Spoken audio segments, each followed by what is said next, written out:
আসসালামু আলাইকুম ওয়া রাহমাতুল্লাহ। মায়েরাই যদি ফেলবি তাহলে ভাত খাওয়াই লিকা। দেশের সরকার পরিবর্তন হয়েছে, কিন্তু জানোয়ারগুলো এখনো পরিবর্তন হয় নাই। তোফাজ্জল ভাই, কি মায়া ভরা মুখটা! মানুষ হয়ে কেমনে পারে এরকম হায়ানার মতো কাজটা করতে? মানসিক ভারসাম্যহীন মানুষ দেখলেই বোঝা যায়।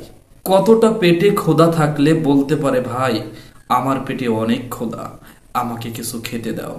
একটা মানুষকে এভাবে খাওয়ায়ে কিভাবে তারা নির্মমভাবে হত্যা করতে পারে? তাদের মনে কি একটু দয়া মায়া বলতে কোনো কিছুই ছিল না? তারা কি মানুষ না জানোয়ার?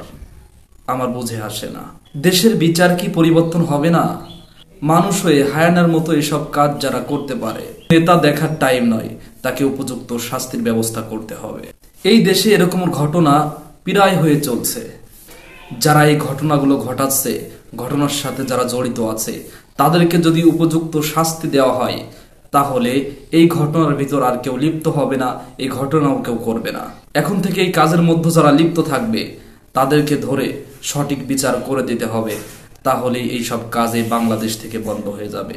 তাহলেই বাংলাদেশের মানুষ শান্তিতে বসবাস করতে পারবে। আমার চ্যানেলটি সাবস্ক্রাইব করার অনুরোধ রইল। আল্লাহ যদি বাঁচিয়ে রাখেন, আবার কোনো ভিডিওতে দেখা হচ্ছে। আসসালামু আলাইকুম ওয়া রাহমাতুল্লাহ।